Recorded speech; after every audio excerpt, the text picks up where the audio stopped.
the power of photography. It's this hook, that makes you think what you're looking at is real.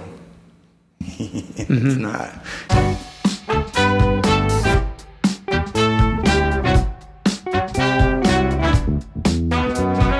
Hi, everyone. Welcome to The Empire, where we interview and engage with everyone from pastors to actors, rappers to trappers, and everybody in between. My name is Antonio D. Miles. I am your host for today, and we got another great, amazing guest today. But before we get into it, please like the video, subscribe. We're doing great work out here. If you want to support, you can do the CashApp, which is $TheeEmpirePodcast.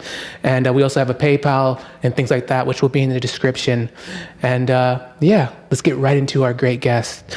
An artist, a photographer, a man who is co-founder, co-owner of the Little Gallery in San Bernardino, Mr. Andrew Thompson. Did I say your last name right? Yeah, you said, all right. Thank you Andrew very Thompson. much. Pleasure to meet you, Antonio. I appreciate you being interested in my story and asking me to be on your podcast. Man, I'm glad to have you. How's your day been so far? Good so far, yeah. Yeah? Yeah. No troubles? No. Actually, everything's been really quite wonderful. Okay. As we're in the San Bernardino, I feel like some people don't know, like, you get used to it, but the heat is like, it's the 300, I was going to say 300. Yeah. It's 100, yeah. It's warm. I'm never going to complain because I've suffered through New York summers. New York summers is worse? It's worse? Oh, dude, you don't know if you don't know. I don't know. The humidity is not the humidity, it's the humanity. Okay. I Go ahead. tend to curse a little bit. It's fine. He can do whatever he wants. We're okay with it. I'll try not to. I'll try to hold myself, but I tend to have Be a sailor mouth. Be free. I remember a distinct moment. I really started reading on the subways, buses and subways, public transportation, best time to read. Okay. And I'm reading there, I'm sitting maybe on the D train waiting underground. Yeah. And it's sweltering so bad that the sweat is dripping off my nose onto my page. Okay. It's miserable. And then all the people packed around you, it all smells like urine. And everybody's pissed, and so you're pissed. And this isn't that bad. Okay, in That's comparison to that, I got you. This isn't so bad. I got you. I've suffered through this, no problem. I saw a clip where this guy's like, okay, how do you get a seat on the subway? And he just starts dry heaving, and then everyone starts running away. Yeah. And then he just okay, and sits down. Yeah, I saw some really wild stuff. Maybe off camera, I'll tell you the story when I watched a woman poop herself. Okay. Would we like to hear that, folks? I think we would love to hear that. I'll try to keep it classy. It's okay. I was a nightclub employee for a long time. Okay. So I'm working in the West Village. What does that mean? Like a bartender? So I've been a bartender, I've been a barback, I've been a doorman, I've been a bouncer. Okay. Yeah, I'll put it there.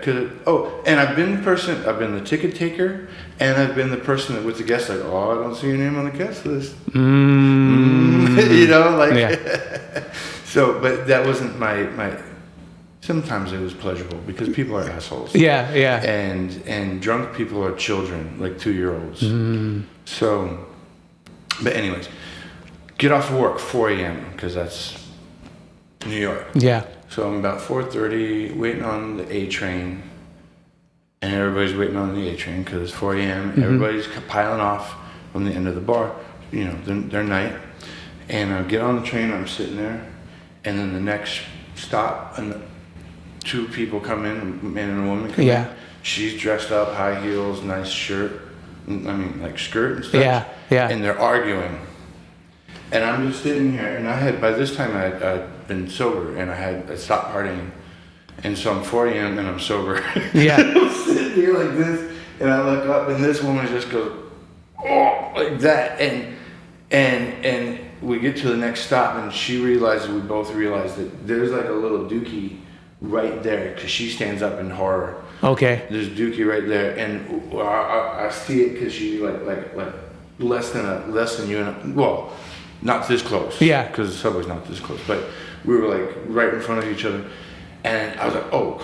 And I jumped off and I watched it, like her drop a couple more. Oh, wow. On like down the high heels. Oh, so I wow. moved to the next car like as fast as I can and I was like, I'm not dealing with this shit. You know what I That mean? part, literally. Yeah, literally. And figuratively. Literally. And I have a thing called Subway Shaolin. Okay. Which is, I have a way of moving through crowds. Okay. Like, I really cannot deal with SMPs, slow moving pedestrians. And you would hate me.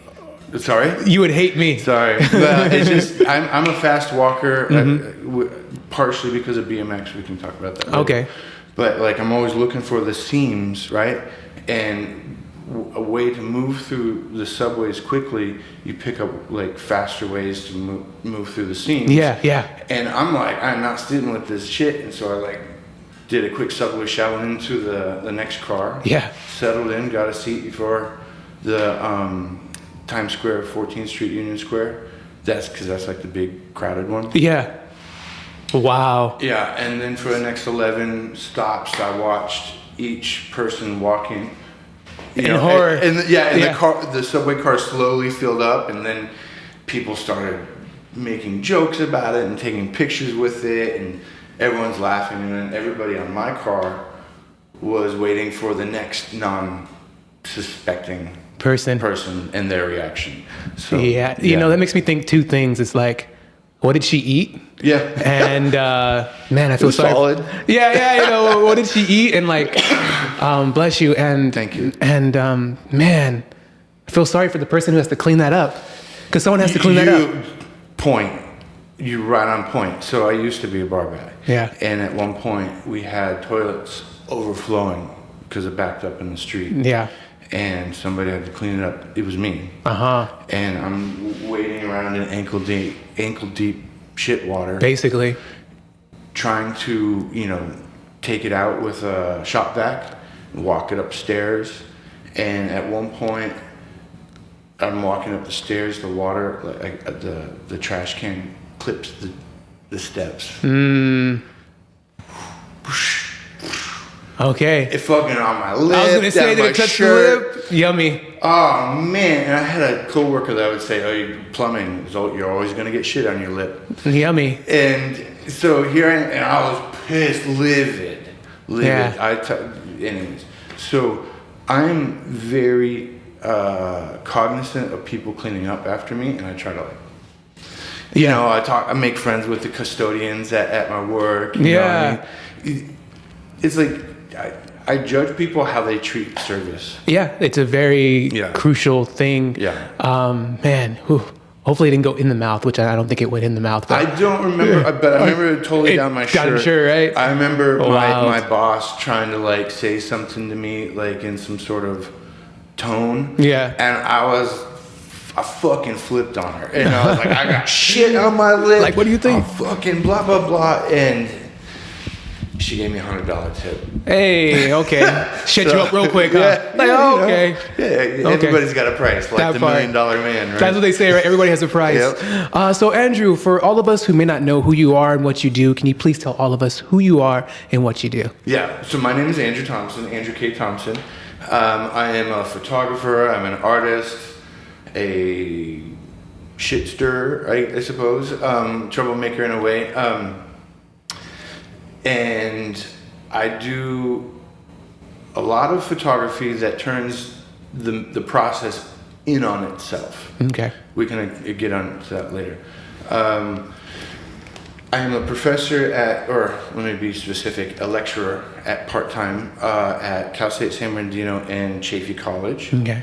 And I really love teaching. You'll find the didactism in me. Okay. And I am also the photo lab technician at Cal State San Bernardino. Cool. So that means I run the photo lab. So if the chemistry needs to be mixed, if a printer needs to be fixed, I'm the man. They come to you. Yeah. I got you. Yeah. Awesome. So Andrew, can you give us a brief, I'm certain you have a vast story to tell. Of course. Can you give us a brief synopsis of your origin story? Where you grew up, how you grew up to get to the point to where we are right now in this little gallery. Okay, I'll try to do the best I can as quickly as possible. Temple City, California, born and raised. Broke my leg skateboarding. Gotcha. Can we get a year? Oh yeah, 72. Okay. 72 born. Somewhere in the early 90s. I don't remember if Nirvana hit or not. Okay. I broke my leg. Okay. I specifically remember 1991 because of Nirvana and just like Mm-hmm. that really. I mean, every pop music was Michael Jackson at the time, and then Nirvana took over. It was like grunge, kind of a watershed moment, and I was a young teenager at the time, so I just couldn't really remember it. Temple City, California, broke my leg, stole my brother's camera. Okay, they're gonna say girlfriend. I don't know why. No. And because he was taking pictures at classes at PCC, he showed me some stuff, but not enough to really teach me. So who's your older brother? Older brother, 6 years. Okay. Timothy, shout out. And broke my leg, borrowed his camera, stole, took it without permission. Yeah. And took pictures of my friend's skateboarding. The pictures were not great, but the motion blur like just stuck to me. Mm-hmm. So I started taking pictures of skateboarding and of BMX. And this would be like early 90s pre-X game. Okay. Yeah. And Okay. I sold my first picture to Vans. Cool. For a Pete Lonkarevich, who, if you BMX, you know, he had just won one of his national #1 pros. Wow. And then a few months later, maybe a year later, I had my first cover of a national publication on a ABA BMXer. Dope. Yeah, super dope. Everything's dope. You know what I mean? Yeah. And I was just hooked. And I love photography. Mm-hmm. And I self-taught for a long period. And then I went to PC, went to junior college, went to a commercial college where I learned a lot of technique. And I always wanted to be an artist, but so I felt kind of out of place. But I also really appreciate having the technique to really like take apart and put back together, you know, and understand why it works. Yeah. You know what I mean? So, like, I'm a big fan of making music, but I never call myself a musician because I don't know the parts, right? Like, I can't tell you notes, scores, codas. Okay, none of that, interesting. right? Like, that's just all a mush of information of unknown. But photography, we can go, you know, go through, cross-check everything. So I feel really confident when I do my photography, and especially when I make my pictures not good. I'm putting that in quotation marks. A peer of mine asked me, when are you going to start making good pictures? Got you. And it sticks, and it's funny to me, and I really appreciate the compliment / backslap. You know what I mean? Backhand compliment, low key, or something. Yeah, no, I like that because it's like my mom is something. Yeah. You know what I mean? Like, fuck you guys. Yeah, it's on the edge. Yeah. I understand what you're saying about the musician thing, but there's so many musicians that don't know how to read music that play really well, you know? You're not wrong. And I also I tried to do music in New York. We didn't get to the point that I moved to San Francisco. And then after San Francisco, I moved to New York. Okay. And then, because San Francisco was a doorman, and I knew all these fucking bands. And I was like, why can't I be in a band? And I never was in a band in San Francisco, so in New York, nobody knew me. Not that nobody knew me as a fan. You know, nobody knew me as a musician in San Francisco. So why did you move to San Francisco? I was married before, as we spoke. Okay. And it did not end very well. Gotcha. And it got to a point where San Francisco is 7 by 7 miles square. Okay. It's very tiny. It's a very small, Yeah. And after a while, it was like, I got tired of knowing not just your ex-boyfriend, but your ex-boyfriend. Yuck. Because they're all in San Francisco. Because they're all in San Francisco. Yuck. And, it's kind of yucky because, in the sense that, like, we're all too close. We're all too kind of, like, inbred in a way. Yeah. But at the same time, it's like, these days, like, no shame, you know what I mean? Like, people love, and sometimes love isn't forever, right? Yeah, well, love definitely isn't forever, that's for sure. Yeah. So anyway, so I moved to New York because I wanted to be an artist, and I was like, New York's is the place. Yeah. And I wanted, at the time I was still, if you make it here, you make it anywhere. Exactly. Okay. And at this time I still wanted to be a commercial photographer. Okay. I was going to focus on rock and roll music portraits. Okay. Like for Rolling Stone magazine type of thing? Yeah. Okay. I had like an in to Mark Seliger's studio to be an assistant. You know, I thought everything was going peachy keen, and then I wake up one morning and there's this fucking buildings falling on the TV. And I was like, I'm lucky in the sense that I slept through it because I was on the other side of the country. But didn't stop. Still moved to New York. Gotcha. Yeah, we already had an apartment, lease signed, everything. So there's a moment of like, should we? And then I'm already committed. Yeah. And I wonder if the price went down after the fact. I can't say. Yeah. I can't. Probably. Yeah. No worries. Yeah. Especially down there. You would assume, right? Like after there's a lot of toxins, and this is a whole mess that we don't need to get into. But But in terms of like a historic moment in time. Yeah. That's when I left San Francisco and go to New York. And because I needed to be an artist, I needed to take my chance. You know, like I really believe in testing your faith. Yeah. And testing your faith by going outside of your comfort zone. Okay. So committed, we're doing it, we did it. And all those connections fell and all that shit fell away. And I was really stressed, and I went to see a San Francisco band playing in New York. And I wore a shirt that, you know, kind of San Franciscans would know. Okay. And you want to give a shout out to the band? Stinky's Peep Show. It was a nightclub that I used to work for. Okay. Stinky's Peep Show was part of like the Incredibly Strange Wrestling. We haven't even talked about that yet. You'll want to. Yeah, that's a big we're getting there. We're gonna get there. There's really no short. Yeah, we're trying to get there as quick as possible. Yeah. But again, I have a reputation for tangents. So San Francisco, New York to LA, LA to San Bernardino. My mother and family lives in Riverside, or my brother recently moved away. Okay. And then living in Riverside, I wanted to again, you know, got my grad school up at CSUSB. In photography. Well, studio art and design. Okay. Specifically. Okay. And I specifically wanted to go there because it wasn't medium specific. I met Tom McGovern and Brad Spence just checking it out one day. And who are those two gentlemen? Those two are friends and peers and mentors, and they were professors of mine at the time. Brad is the painter, tenured painter, professor. If you know, you know, everyone. Okay. And then Tom McGovern just recently retired, but he was the... and I told him, I was like, man, I don't need anybody to show me how to work a 4x5. Hilarious. You know what I mean? Because I got some cockswagger that came from New York. Eric and I, was like, sometimes I'll pop off on people, and Eric will have to grab me by the collar and pull me back. And it's like, he's like, don't go New York on them. And the New York part is that, you know, what's rad about New Yorkers, they're not rude, they're curt.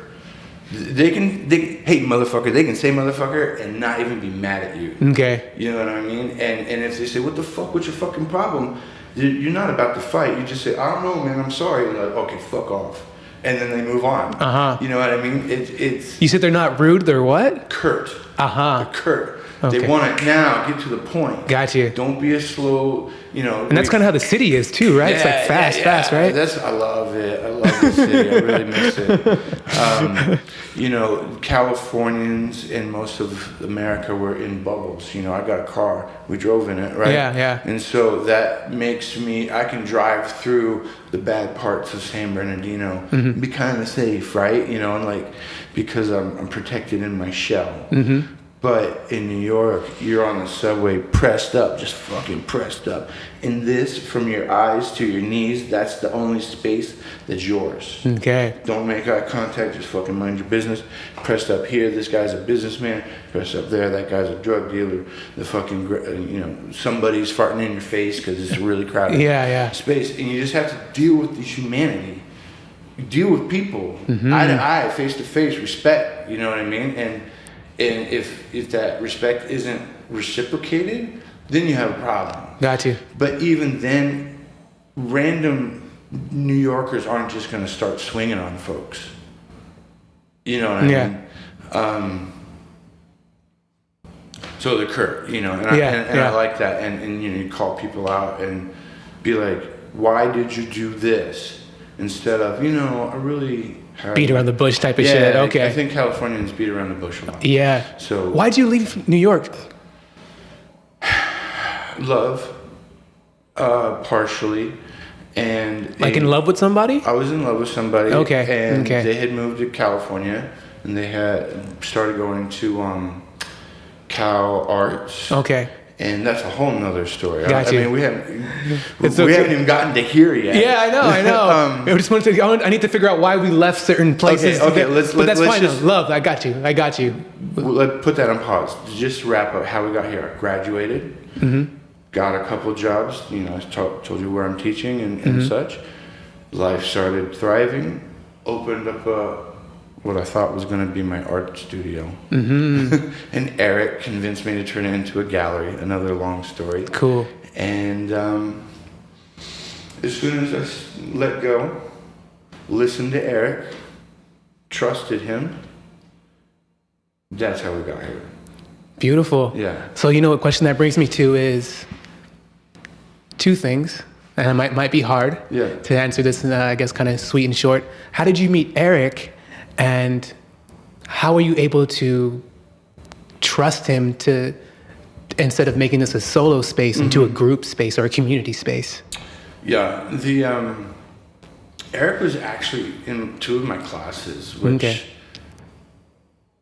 it was early in my teaching, and I don't make a habit of befriending, but we weren't friends. We were, he was cool, I was cool, I'm cool. Yeah. And so we'd just be cool, and I don't treat my students as lesser than. Mm-hmm. I treat have you heard this each one teach one? Yeah. This idea? Mm-hmm. And, it's just sharing, and knowledge is for sharing. Yeah. And knowledge is for turning people on and really getting them thinking, right? And so I don't come from on the walls. I've done a lot of shit, and I have my opinions, and I defend my opinions, but that don't make my opinions any more valid than so and so. Okay. So he's cool, we're cool, and everything's cool. And then I had a concussion. I raced BMX, and I wanted to make this sculpture that was like a fountain. Okay. Turned out great. It's called the Genesee, and he volunteered to help build it. And then eventually he volunteered Rusty Patton to help build it. And so in the process, we became friends. And in the process, I got this space, and we asked Rusty to build this first wall because the initial idea was to have walls here. So it would just be art in the windows. Okay. And we built this giant wall. It's on wheels. Eric was sanding it one day, and I have a tendency to get doubtful and down on myself. Real self-critical. Mm-hmm. And I was in one of my funks, and Eric's down here. I just go back, fucking standing, doing some shit, and he's like, "You have no idea how many people this is gonna touch." Awesome. You know what I mean? And that's and it touched you first, huh? It touched you first. It still brings a tear to my eye. I tell this story all the time whenever we talk about Eric and founding this place. Mm-hmm. And he's so fucking right. And then I'm not going to tell the whole story about how we wanted, but the first person we gave to the show with Eric's help kind of took over the whole thing. They moved. We had two walls here, one wall there, one wall there. They moved this wall to an L, so it was like a little cut like that. Okay. And you had that space, and then you had this big wall, and you had this little wall. And I was out of the country visiting some friends, and it was an emotional time out of the country, and it just was one of those moments where just like, I gotta trust Eric. I've got a lot of good things to say about Eric. Yeah. I've got some critical things too. He can't do wrong. Yeah, but, no one's perfect. Like, answer a text, god damn it. it's not that hard. Yes, no, why, and what are we doing? The best way to get a hold of them is ring ring. Oh, not even that. Oh, not man. Even that. Sometimes you have to. One time I actually came to the Garcia Center looking for him. Like, why don't you answer? You know, you just have to track him down. Sometimes. Yeah, you gotta hunt him. Where's your location, bro? Let me see. I gotta find your location. No, he's deep. We used to make a joke. He used to. I used to call him La Sombra. Okay. Which is a wrestler, a lucha. Now. Luchadora. Yeah. Yeah. He's now, but it's like the shadow, right, or the shade, because Eric liked being in the background. He liked being in the cut. That's why, like, he won't. Man, behind the scenes. If you get him interviewed, it'd be like a big score because like he doesn't give it out. That part. Yeah. So, yeah. Okay. So in order to be an artist to get featured here, like, what's the requirements? Really, no requirements. The it all kind of. I'm gonna say organic, which it makes me feel a little kind of cliche saying, but. In the sense that we don't have any submission process. Okay. And some people do send us submissions and we don't always get back to them, and I really apologize. It's just that we're all busy. I told you I work three part-time jobs. Eric works multiple jobs. And, you know, we can't put all our effort into it, you know what I mean? Like, we can't always be open. And I wish we could, but, you know, like, this isn't the most profitable space. Yeah. In terms of like impact on people's lives is beyond wonderful. Okay. But you know, we're not like making investment money. You know what I mean? We're not going to buy a house off of this. I got what you're saying. Like, it's a passion project. Definitely. You know, we're going to try to run it as long as we can. So back to it. So we want to run it as long as we can so that we can serve the people. Serve the people of this community and of this area. And so it often comes just by knowing us, by being in the community, by being in the cut. Okay. You know, especially now that Eric's in the Garcia Center, he knows everybody. Everybody kind of bumps into him. I'm less kind of... Because I'm usually at home or working on my own stuff, or as I mentioned before, dealing with all like the business end of this stuff. Like taxes and what do you call business license and insurance documents. Tansu, shout out to you, Tansu, was mentioning that it was so hard to get like the permits through the city. Was it hard for you? Like, dude, I don't want to get into it. But yeah, you know, I love hate going to City Hall, you know, all that stuff, because in a way I hate it because it's like watching the sausage get made. Okay. It's like watching your parents have sex. Yummy. It's just uncomfortable and frustrating and kind of repulsive. Gotcha. And informative, I guess. And informative, definitely, because look, you see what's all in your sausage. You know what I mean? Like, and but that's one of the reasons why I love going, because I'm of the belief that you know, I vote and I participate so I can complain. And I like complaining and I like criticizing. And I'm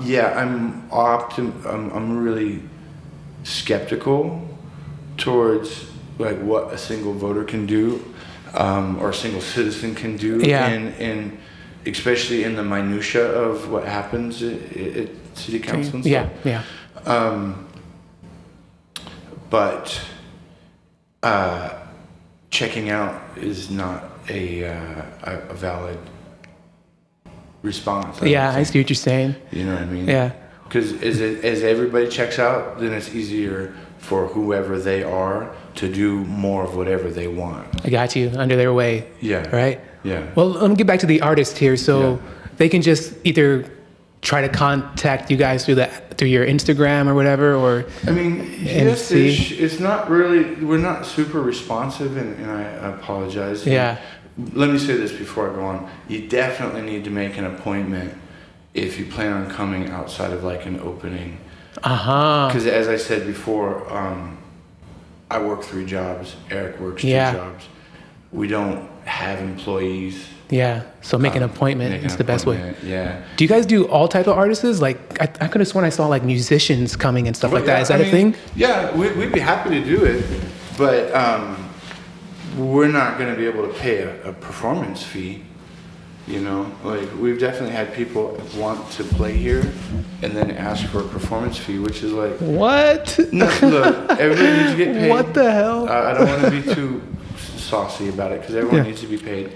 But this is definitely a passion project. Even though we're legitimately an LLC for the protection of the house that I own. Of course. And my personal assets. Yeah. And just to be like legit above board with everything. But we don't have funds and we don't get a lot of grants because we're not nonprofit. So.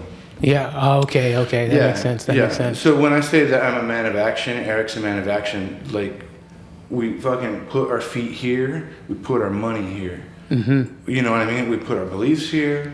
We stand our ground, and it's not because it's profiting off of people, or off of this area, or off of the artists in this area. Yeah. It's so that the artists in this area don't have to leave this area to show their art, to have a space that really allows them to take over. And like, I'm going to put it in capital A, but also with quotation marks, art. Excuse me. And I say that because the distinction I think is really important with us is that we don't charge artists to show. We're not selling wall space. We are not selling tchotchkes and other like collectibles. Gotcha. Look, you got to make money, and that's just not what Eric and I want to do. Gotcha. You know what I mean? Yeah. It's not a judgment. It's just a statement. Yeah. It's not what we want to do. We want the art and the artist to have, and I'm going to put this in quotation marks because it feels cliche, the purest of opportunities. Yeah, an experience. Definitely. To create an experience. Yeah. You know, Jason Dawes here has wall art. And we've had people hang a tree stump. Rusty Patton hung a tree stump off the ceiling. Okay. We had Jean Couteau from Montreal, one of our art collective friends. Yeah. They came out and they snagged a telephone pole off of Rialto Ave. Nice. Cut it to the height of the space. Gotcha. And squished the telephone pole into this space. Lovely. With all the staples, and they put a Justin Trudeau campaign on it. Yeah, we still have the campaign sign upstairs. But dope. You know what I mean? Like, yeah. If you get the show here, you have carte blanche. Can you explain that? Here's the keys. Don't burn it down, and if you paint it black, return it back to white. Simple as that. Simple as that. You know, I guess if we need to don't make toxic fumes, but we did have one artist, Heath Rossler, who a lot of their work is on using rat bones. Oh, wow. Yeah. So a lot of paintings with rat bones, and they raise rats, and they have this whole process for decomposing the rats. Okay. Wow. So we had a decomposing rat, and this I don't know what you would call it, but it's like some sort of ritual device. Yeah. You know, it was very religious, and I was so thankful it was in the moment of COVID because I had to wear my mask. And whenever we walked in here, I just tried to burp in my mask. Got you. The stench was so wretched. Wow. Brutal, fucking brutal. Wow. But you know, that's what I mean, like purity in terms of like how much art can you make? Not that part. Not a competitive part, but like with the space. With the space, yeah. We'd like to pretend as that we're like at museum standards or close to it. You know, and if you were to have a museum show, they sometimes have some funds to go ham. You know, and really just like go at it, and that's your opportunity to go at that. That was told to me by Andy Campagnoni from the MOA, which is the MOA Museum of Art and History in Lancaster. Ah. Like, when the museum shows your time to fucking go for it, really shine. Like you should have your gallery have your work up in coinciding with your museum exhibition, and that's your show space, right? That's Gotcha. where you're selling products.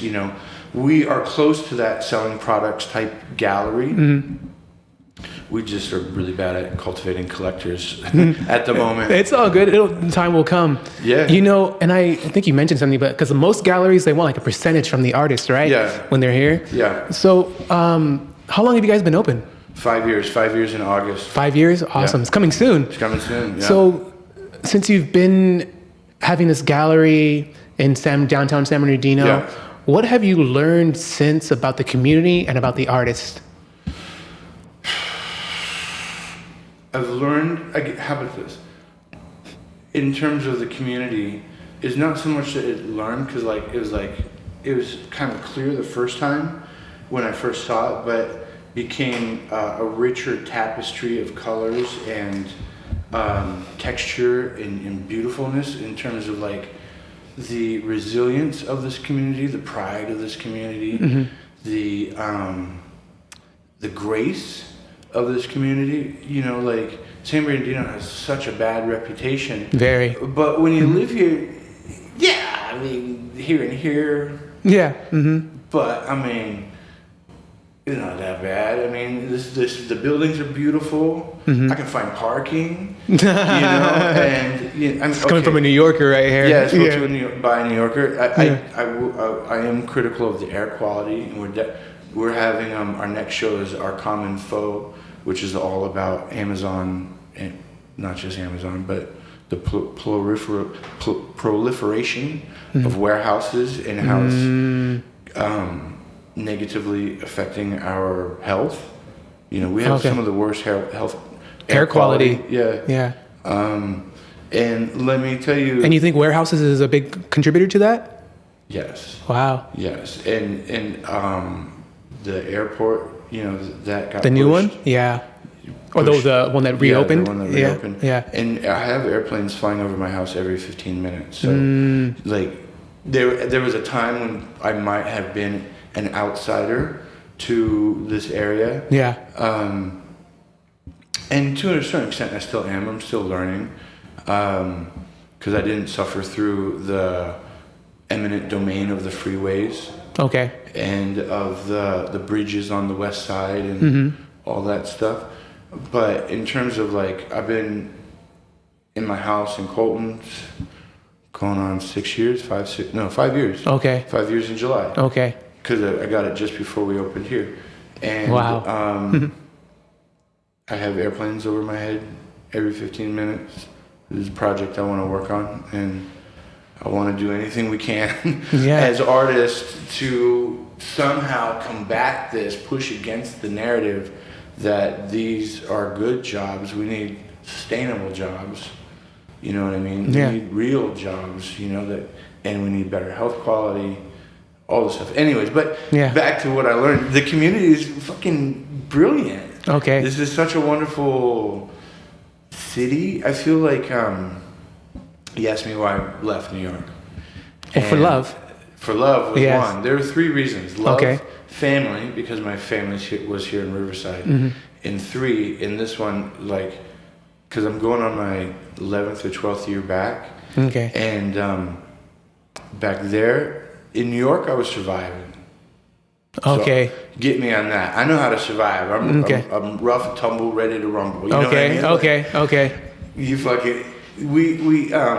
My fiance Kelly has Afghanistan friends who literally just came from Afghanistan. Like they're born and raised in Afghanistan type of thing? The whole family just got like pulled out when the American soldiers left. Okay. And she made friends with them because they're working in a restaurant together, and they tell us their story from like Afghan, like picked up with nothing but $100 in your pocket and a shirt on your back. And they're here, they land here, and now they're settled, and now they're just trying to rebuild their life, right? I I know how to survive. We know survivors, right? But here in San Bernardino, I thrive. And that THR, that's a big difference. You know, to thrive. And so I love the community. I love the space. I love being here. You know. The only thing I don't love is the air quality. That's the part. Yeah. And you're thriving as an artist. As an artist. So it can be done, ladies and gentlemen. It can be done. Yo, and there's some really heavy hitters that have came out of San Bernardino. Actors, photographers, creatives. There's a lot of heavy hitters that came and died in San Bernardino. Yeah. Painters and all sorts of stuff. So, and you know, books have been written about San Bernardino. Yeah. Yep. Joan Didion in Slouching to Bethlehem has a story about San Bernardino in it because this was a major town. Yeah. And I recently learned it was an all-American city. Yeah, in 1977. Yeah. And the federal court this used to be the seat. It's now moved to Riverside. But with that said, even the Afghanistan, the oldest son. Oh, you live in San Bernardino? I hear it's very bad. Yeah. I was like, It's got a reputation. It's got a reputation. It's got the reputation. Bad news travels like fire. Like fire, right? Yeah. But yo, within the fire ring, within this ring of fire, it's fucking happy. It's good, you know. Ring a lot of of the fire. people are good. You know, a lot of artists are really good, and you know, we need patrons. Gotcha. That's what this community needs more. What's your thought on the term that people say, art is dead? I'm certain you've heard of it. I don't even give credence to that statement. Get out of here. What are you talking about? That's like bananas. You know, that's like somebody. I don't even want to make a Go ahead. Go ahead. No. Okay. Because I'm gonna attack it from a different way. Okay. Because instead of like tearing somebody down. Oh, okay, like, okay. Because I think it's an ignorant statement. The idea that art is dead is somebody who is not paying attention to the world around them. There we go. Right? Because the clothes that we are wearing are made by artisans, designed by artisans. Yeah. The hat, the shoes, Yeah. the tools that we're using, these mics. Yeah. You know, the person who builds the frames of the houses. Yeah. You know what I mean? Like The architect. the architect. Yeah. You know, art is creativity. Art is inspiration, and creativity and motivation all combine to create something. In a way, the reason why art is important because it reflects the society that is made of it. You know, it's so valuable and important that like somebody who says that like makes me feel. I'd have to ask them why they feel that. Yeah. What's going on? What's going on with you? What's wrong with you? Yeah. What's going on with you? Yeah. And then if you want to just talk business, like creativity, arts in California is like the second biggest business. Oh. Hollywood, of course, you know, is a lot of it, but you know, and then anything that has been designed from your advertisements to the cars that you buy. It's all art. It's all art. What are you talking about? Yeah. Art's dead. Your life is dead. That part. Society's dead if art's dead. Period. Agreed. So what do you think the number one thing is? Agriculture for California? Probably. Right now I don't have that fact. Got you. Right? It's made me think. I was like, huh. Yeah. Otis, the college, does a annual survey. Oh, wow. For the creative arts. And so this is fact checkable. Got you. No, I believe it. Right now at this moment, I don't have it. Yeah, no worries. And it's interesting because I remember someone asked, like, so what is San Bernardino known for? Warehousing. Because when people say, what's LA known for? Hollywood. Right? Yeah. And so I thought it was really interesting. But I was curious because I see that not only based off like you guys' page, not only do you guys like talk about the artists that come to the gallery, but you talk about businesses like the Night Skate Shop and Viva La Boba and Snack San Bernardino. Why? What made you guys? We're all here. Yeah. We're all here. We all need each other. We're all small businesses.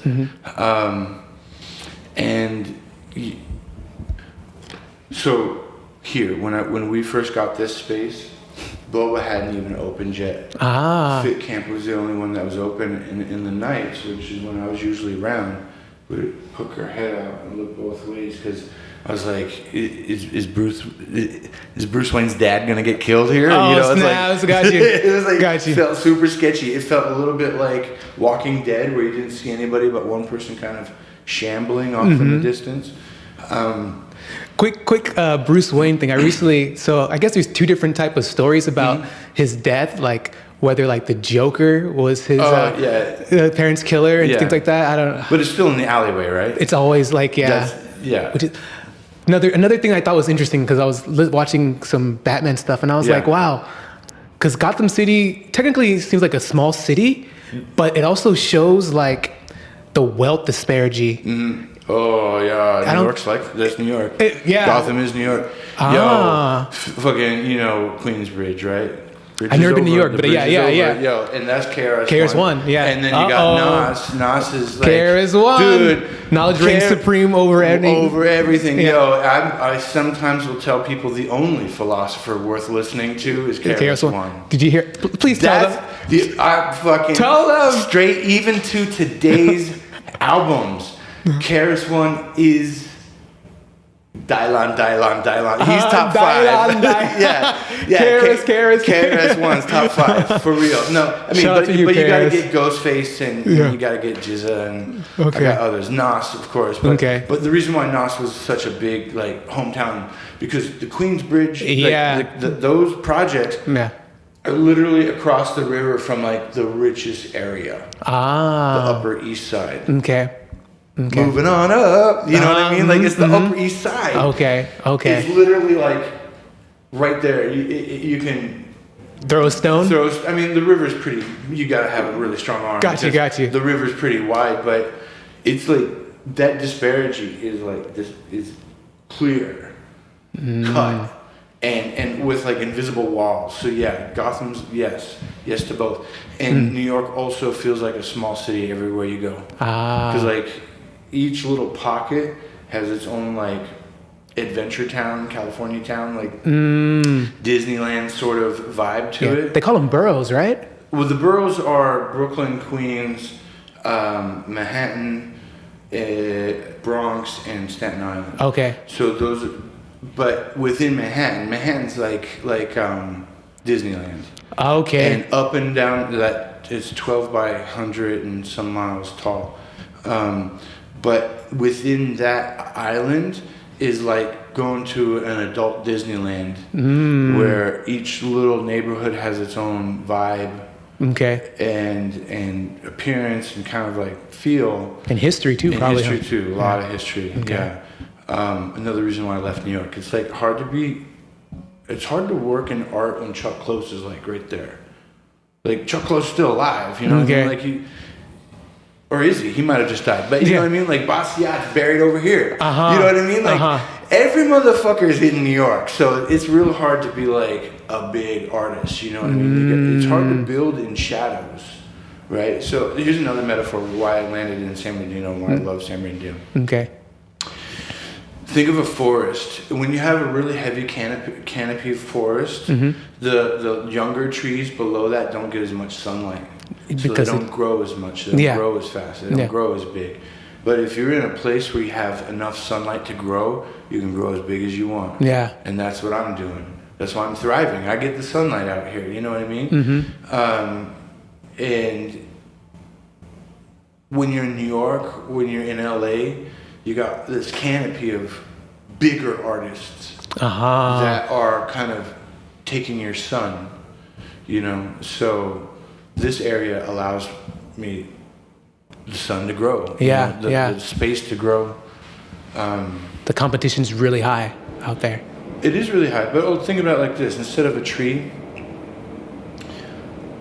because for instance, maybe I'm not a tree. Maybe I'm one of those ground succulents. Gotcha. That you know, plant whatever you put them down in the ground, they plant, and then they get big, and then if you let them go for a while, they look like giant life-size creatures. Gotcha. You know, like an aloe vera. Big succulent. Yeah, those giant ones. Yeah. You know, like, so yeah, I love this place. I'm with you. We're thriving. I'm with you. We're blossoming. Speaking of trees, number one, I wanted to say, I think your virtual exhibit's super cool. Oh, thank you. Right? What made you decide to make an exhibit virtual? Can I ask you which one? Is it for the gallery or for mine specific? For your specific. My specific. Thank you for looking at it. I appreciate it. I am in love with technology. Okay. I'm a tinkerer. Okay. I'm on the internet like a teenager. Mm-hmm. And I'm looking at everything. I got NFT pictures if you want to. Hey. You know what I mean? Like, I'm on it. I like being, as much as I love looking back and kind of tinkering with the photo processes. A lot of people know me for like alternative photography or experimental photography, which both of them kind of make me bristle a bit, because I'm equally interested in future technology, current technology, because like as an artist, our job is to reflect the time that we're in. Okay. Right? Yeah. Part of that is looking back, part of that is looking forward. And so those 360 cameras caught my eye immediately. And one day at school, I saw one that wasn't being used. I said, hey, can I borrow this? Yeah, go ahead. So I started messing around with it, and we started using it for the gallery. Yeah. We have a number of up, but not everything, but there's a number of virtual shows. So the gallery adopted it really quick. Yeah. Like when all these galleries with the shutdown were just adopting it, we already had ours up. And then when I did that exhibition at Brad's space at All Eyes on Me. Okay. Around the corner from here. And Brad is the painter that I told him I don't need to learn how to use a 4x5. Get it. When I did that exhibition, there was no question it was going to be virtual. Because I knew you get a lifetime of use out of it. It took me a while. Space to use. It's just amazing. It took me a while to figure out the server. Like to self-hosting my own server. You know what I mean? Like, that's a fucking steep learning curve. Like learning. But now you know, though. But now I know. Yeah. And I got friends. It's good to have friends. It's good to be friendly. Yeah. It's nice to be nice. Sometimes you get that New York. Come down, New York. Come down, New York. It comes out. Trust me. Yo, I'll fucking snap back on somebody over at the Food for Less. Okay. And I'm very empathetic towards the shelterless. Yeah. But this particular person came at me in like a really aggressive and disrespectful way. Yeah. And they said blah blah blah. I was like, what? Can't you read? Like where we at or something like? It's like Food for Less right there. And I don't know. At the moment, it was cold, but and I don't like. I'm bragging about it now, but I mention it as a way to like the New York still comes out. Yeah. Well, like, you know what I mean? Yeah. But most of the time, I try to behave myself. Bad boy. Yeah. There's been a lot of edges that have been either put safety measures on or kind of polished off a bit. Yeah. Well, I think what's good about it, well, in my opinion, is that you're not a pushover. I can be, but yes and no, but But you know what I mean, though, right? When I'm saying it, like, no one's gonna like. But I want to get back to the virtual thing, right? Because you mentioned trees. Yeah. About the light, and I noticed that. Do you have an obsession with trees? I have an obsession with palm trees. But palm trees, where does that come from? It comes from looking up at the sky. Okay. Because in a way, I have no like. I'm wearing my palm tree shirt. You are wearing a palm tree shirt, yeah. No, it's to say I'm obsessed. Wouldn't really agree with, but in a way. Fascinated? Is that a better word? Maybe fascinated, but definitely like. Let's put it like this. Palm trees are not native to this area. To California? No. Whatsoever. There's one particular kind off the head. It's like there's a specific strain that is, and they're kind of like the bushier ones. You'll see them in Palm Springs. Okay. But the tall popsicle, Yeah. they ain't from California. Where are they from? They're from like Mexico, and some of them are from other arid areas like this. But palm trees are not native. They don't provide any shade. They take crazy amounts of water. Their dried leaves are flammable. You know what I mean? It's like when I came from in New York, I looked at the sky a lot. Yeah. Don't ask me why. Yeah. I just do. That's where you get the imagination from, man. And I mean the clouds. Right? Yeah, imagination. Yeah. So I would always look at the skyline and I would look for like slivers between the mass. Right? Okay. And when I got to Cal State San Bernardino, there's this one vista when you turn off from the school, and it's just like nothing's in the way. Okay. You can see for miles and mountains, and over there are clouds, and way over there I can't even see how small. Okay. You know what I mean? It's just like there's nothing in front of us. This is amazing. It's like being out where there's no light pollution. Right? Seeing all the stars. Yeah. And so as I kept looking up, I kept seeing palm trees and power lines and regular trees, but the regular trees don't carry the irony, the delicious, bitter irony. Okay. That these things, not native, eating up all our water, flammable, dying, and is the icon Of like California. of California. Yeah. For everybody else outside of California. Yeah. I love this rich irony because everybody's so upset. Immigrants, this, blah, blah, blah, that. Yeah. These people become, or these items become our symbols. Yeah. Right? Mm-hmm. So I'm really quite in love with the idea of mixture, right? Okay. I love all the different flavors. Yeah. Right? Like a gumbo. Yeah. Oh yeah. Yeah. And so the palm tree becomes, it's like scab that I keep picking at. Okay. Like, look, everybody, these things are not as good as you think they are. These things, they're working against what we want in terms of like better ecology, better air quality, like, and it's all just like a symbol of wealth. It makes sense. Right? Yeah, it makes sense. And then power lines, right? Power lines. I mean, you can go to San Francisco and you see all the lines for the buses and trolleys. But the power lines are like, they're also everywhere. They trace, I can go to all the way out to Blythe and still see those power lines. All the way into the Death Valley, all the way to Vegas. Yeah. They're all there. But back to the conversation of wealth. You notice that they're never in nice neighborhoods. Yes. Because they're buried. They're buried underground. So to not see them is a sign of wealth. Okay. Right? Because you're living in an area that has buried them because they're eyesores. Right? And then everywhere else, yeah, they're eyesores that you have to live with. Where I live in Colton, I got fucking tons of palm trees. It's kind of crazy. Like when I moved here, I was like,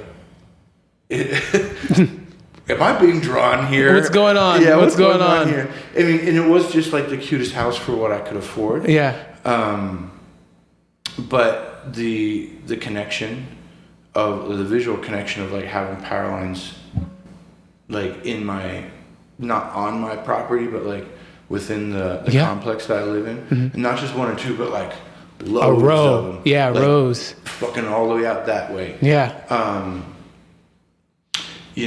It would be nice to live in a place that had better air quality. Yeah. And less visual pollution. Yeah. I'm still thriving, Daddy. You know what I mean? I'm still loving where I'm at because life is good. But life could always be better. Of course. But that's the reason why I'm obsessed with those things, because they're like, in a way, they're both kind of like showing me, just by existing, that I'm less wealthy than the person that lives up on that mountain. Interesting. Right. You know, and it makes me think about when I go to like Claremont and their resident neighborhoods, there's like no palm trees there. Nope. Or if you go to Beverly Hills in their residential area, there's no palm trees there. But it's super green, you know, and trees. And I like to define wealth by how many greenery is around is basically the wealth. We were talking about plants, Karis, when roots is nature's technology. Okay. We are not the dumb ones, you know. Yeah. But plants, trees, they filter the air for us. You know what I mean? Like, we need more trees up in here. You know what I mean? Like, I want real trees, not like fucking palm trees. Get out of here with this shit. Gotcha. We need more trees up in here. Up in here. We gotta get Y'all DMX gonna to make come. me lose my mind. R.I.P. DMX. R.I.P. We'll get a hologram of him. Need more trees up. You know, there was a photograph work that you had in the exhibit called Pink Power Lines. Yeah. And there's like these, I think, like electric things going down to the ground. Yeah. Right. And it looked like little sperms to me. I don't know why. Yeah. You know, like going into the earth, but I don't know why. That was the one that caught my attention the most. And I was like, oh man, these guys kind of remind me of like little sperms going to the earth.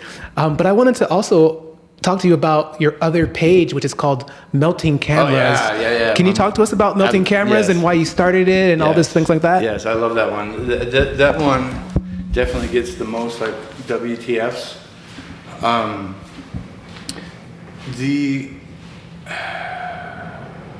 gonna let it simmer for a minute. I started Melting Cameras off of asking myself, what if? So, what if I put Photo Developer into a freezer? Will it freeze? No. Becomes slushy. So I leave that little slushy ice cube on some photo paper and I go to work. And I come back and that photo paper has some developed splashes. And I thought, oh, that's kind of cool. So I asked myself, how can I get Photo Developer to freeze?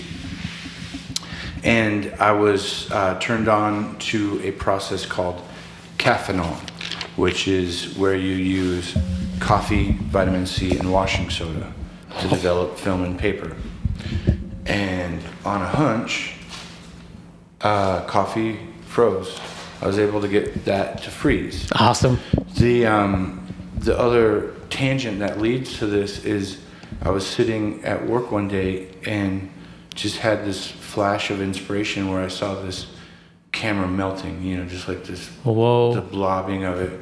And so I wanted to make that happen. So I asked Kathy Gray, the glass professor, how to make a mold of a camera. And she showed me the silicone method. And then I got an old camera that didn't work, molded it, and put it in, froze. And I can tell you, it was like, I was so happy. The first one, I was like, oh shit, this is gonna happen. And so there I had my first frozen camera caffeinol. So, you know, it had all the coffee grounds in it, so it was like real sculptural. And then by this time I realized I was gonna take pictures of it melting. So I took some pictures of it melting, and then I was like, this is cool. And I pitched the idea to Doug McCullough at the California Museum of Photography. Okay. And he allowed me to do as part of an exhibition there, to melt a camera one day for every day that the exhibition was open. Wow. And live stream it on YouTube. Cool. Yeah. And it became, you know, I'm a big art fan, so we can talk fluxism, we can talk conceptual art, you know. Like, I'm a super nerd for art. And I was like, oh, this is like fucking real conceptual, real fluxus. And I need to really push through this because when I said earlier, I turned photography in on itself. I'm not necessarily the photographer that's going around taking portraits of people. Yeah. It's just not what I do. I'm not interested in that. Yeah, it's not your thing. But what I am interested in is seeing like what can I do with blank, you know, like Okay. tinkering or. So I thought this was a very zen, like kind of process, performance-based thing. I was really into it and really thought it was cool. And then when the lockdown happened, TikTok started. I told you I'm on the phone like a teenager. And I was like, fuck it, I'm gonna do it. And then after doing it a couple times, I decided I was going to do it for a whole year. TikTok? 5 days a week. Okay. I melted one camera each day for 5 days for the entire year of 2021 to 2022. How did you melt it? You like put it like in a can, or how did? I eventually moved past coffee, but Okay. I had somebody bring like giant amounts of coffee grounds from. They used to work at Starbucks. Instead of throwing them out, they brought me big bags of them. And while I was researching the caffeinol process, there's other variations. You can put beets, you can use beer, you can use chutney, you can use all these, you can use red wine. There's all these different recipes. So I was like, well, I'm going to try different recipes. And around that time, this process, anthotypes, became kind of popular on the internet again. And this is where you grind up flower petals into a liquid and then paint it onto paper, and it becomes like a photo emulsion. Interesting. Yeah. So within that research, it came up that plants have what are called phenols, Phenol,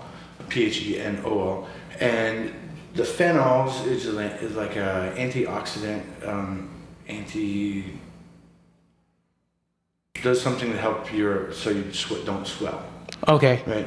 Like inflammation type of thing? Okay. Anti-inflammation. And phenols is what helps make developer, and that's one of the reasons why coffee works. That's one of the reasons why red wine works, because it's made out of grapes. Okay. So anything with plants. So then I'm fucking grinding onions and broccoli and asparagus. And asparagus was my unintentional viral video. Okay. It like over 1 million views, jumping across multiple different platforms. Ooh.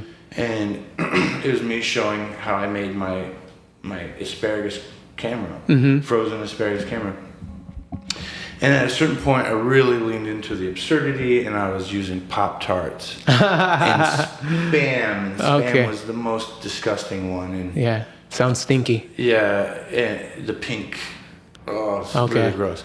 I used Taco Bell taco one time. Dirt from the desert, and that didn't work. Got you. But by that time I was like less worried about what processed and more leaning into the absurdity of melting this camera. Yeah. One of my questions is like, so you're melting it with like fire, right, or with the torch, or? Okay. Leaving it's ice cube. Oh, so you just lay it in the sun and let the sun do its work. And I put my Twitch stream up. Turn it on and go to work. Sometimes it lasts 8 hours. Oh, wow. Yeah. And people, you can hear what's happening in my backyard. You can hear the trash people come pick up my trash on Fridays. In the front, I'm conflicted. I like the idea, but there's a bit of like self-narking / spying. But there's also the idea of like recording listening what's around you.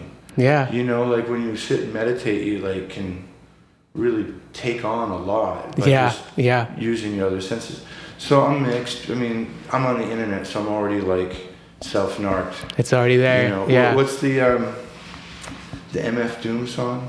Be your own self-witness. There it is. There it is. Shout out to MF Doom. Yeah. Oh, man. Oh my God. RIP. Yeah. Yeah. Be your own star witness. No. Anyway, so melting that, the absurdity it comes from the ISW. ISW is Incredibly Strange Wrestling. I haven't even talked about that. It was something I did in San Francisco. We toured the United States with the Warped Tour in 2001. 2003, we did Europe with No Effects in a deconstruction tour. Okay. How'd you get into the wrestling? I was photographing for a Vespa magazine, Vespas and Lambrettas. Okay. The little... Yeah. Okay. Yeah. Okay. Dude, I love niches. Okay. I think niches are way more interesting than like the general stuff. Okay. But I had friends that were into Vespas and Lambrettas. Yeah. They did a magazine. A lot more safer than a motorcycle. I mean, I guess. You're Okay. still on two wheels in traffic. Yeah. And it's hardly ever you that causes the accident. It's usually the other people. Not looking for you. Yeah. Yeah. And they knew that I was into wrestling, and they knew another guy who was into the scene that did wrestling for ISW. Okay. And he was also into free jazz. I was into free jazz. And we were at a party like Andrew Link, the wrestler, likes wrestling. Free jazz talk. And then they just walked away, and we're like, and we were just like chatting about everything from fucking Charles Mingus to fucking Dr. Wagner Jr. You know what I mean? Like, we went for it. And so through that friendship, he brought me in. I helped set up the ring. I was a really nice guy. It's nice to be nice. It's nice to be helpful. It's nice to be not a pain in the ass. And so after a couple months of being those three, the promoter allowed me to wrestle, and I got to wrestle him, and I got to win, which is unusual. Okay. So the next time I wrestled, they let me wrestle. I had to wrestle the other guys. This is like my jumping into the gang. Yeah. And the guy who I fought the second time, he would proudly say, "I'm the most litigated bouncer in San Francisco," meaning he had the most lawsuits against him. Oh, wow. Because he would fuck people up. And I was like, I don't want to do this. And we had a match. It went all right until the moment that I zigged when I should have zagged, and he hit me square in the face with the butt end of one of these chairs. Okay. Smashed up my face, blood. Finished the match. They're like, okay, this guy's all right. So what do we say when people say wrestling's fake? What is fake to you? I mean, the news is fake. Hey! I mean, reality is fake. There we go. In terms of like reality TV, pro wrestling, of course, is performative. Yeah. And you're in you're working together. You're not in opposition with one another. Yeah. That's UFC, and I love UFC too. But UFC, you can't tell. UFC, you can't control the story.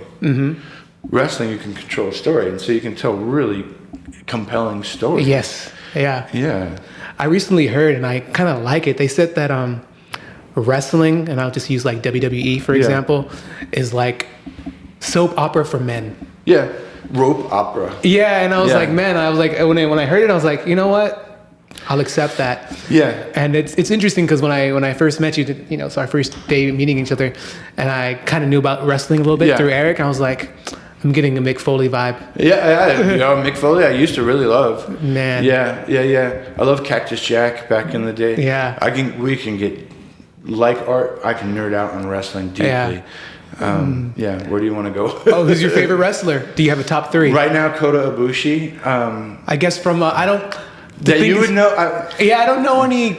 I recently watched some wrestling from AEW. Yeah. And I was like, wow, wrestling's still there. Yeah. But I can kind of, the furthest I can go up to is maybe Randy Orton. Okay. That's probably as far as I can go. Okay.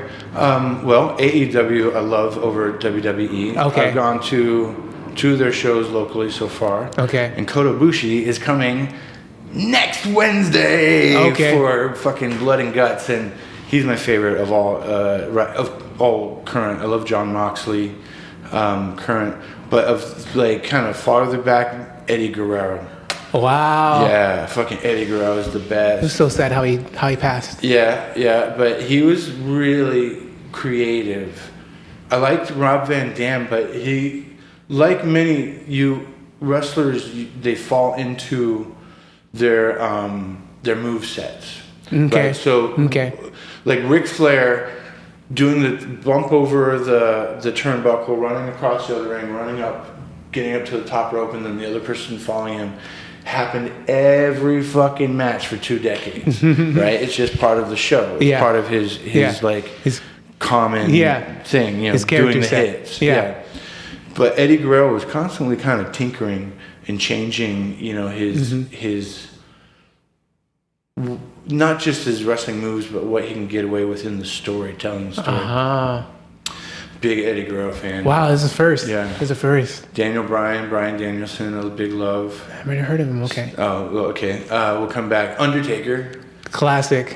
Now, I don't know that I agree with Undertaker the man, the person who plays the Undertaker. Oh, you have two different feels about that. The individual versus the character. Feels. Oh, yeah. Okay. And Hulk Hogan, I could say no to both. Okay. No to Terry. I'm sorry, Terry. You were and are one of the most iconic. But as a person, I would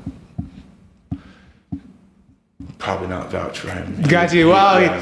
He had to think about that one really quick before his words. Yeah. Did you hear about, going back to The Undertaker, that the people's elbow originated from trying to make The Undertaker break character? No, but that doesn't surprise me. The Rock, of course. Yeah. But The Rock as a wrestler is so puny these days compared to like what he's done outside of wrestling. Oh, yeah. And if you look closely, he's out wrestling everybody, because wrestling is about perception, and wrestling is controlling your perception and telling the story through that perception. And Rock has been very curated with all his stuff. Mm-hmm. That's why he's never done a really good action movie. You know, he's never he never killed anybody like Predator. You know, Schwarzenegger fucked people up in Predator. Okay. But Rock's never done any really R-rated action movies. No, it's probably outside of his camp type of thing, right? He can do it. Yeah, he can do it. He's built for it. Oh, yeah. But he knows the best thing for him is to be good for everybody. Yeah. So he's very Disney-fied. You know what I mean? Like, he's very soft in terms of the movies that he does. I still go see him, trust me. Of course, yeah. I'm a big fan of Rock, but there's no blood. Basically, you won't see blood and gouging and no. And the thing that scares me the most is through the young Rock and him pretending to run for president. Please don't run for president. We don't need the Rock for president. Rock, stay where you're at. Okay. I love him where he's at as an entertainer, but we don't need entertainer presidents anymore. They would definitely vote for him. I know they would. They would definitely vote. I've got so many fears about politics, deep fakes, celebrity. Have you seen Idiocracy? Yes. With Terry Crews don't as the president? Don't they say that we're living in that right now? Totally are. And Terry Crews as the president is fucking hilarious. You know, that movie's too close to home. And it's a good predictor. Back to the reason why I don't vote for fucking entertainers. Yeah. I vote for politicians because I want some experience and expertise at the wheel. Yeah. Wally's a good experience, a good capture of human society too. The movie, the cartoon Wall-E. Yeah. Animated.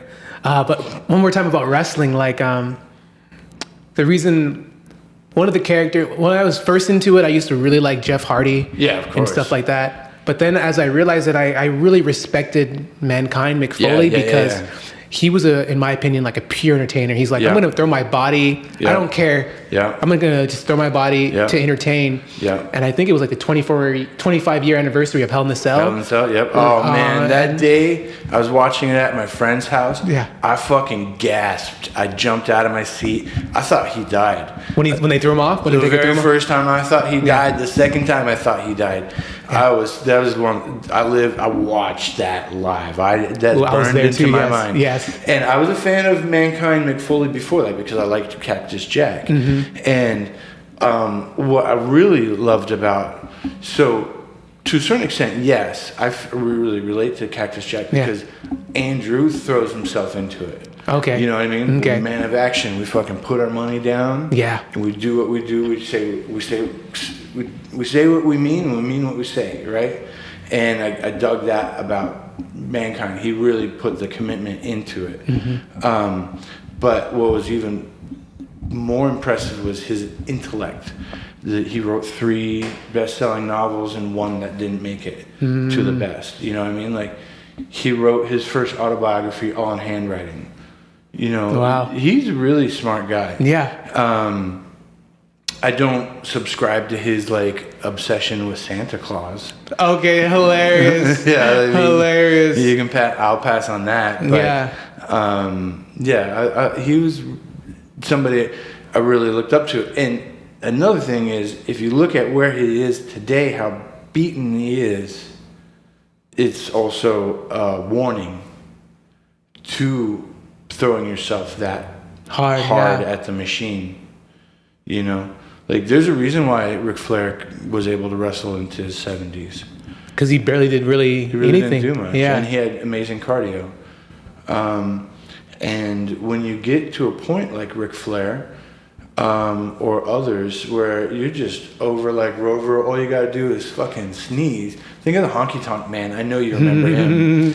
You know what I mean? Like when or the Iron Sheiky Baby. You know what I mean? Like, okay.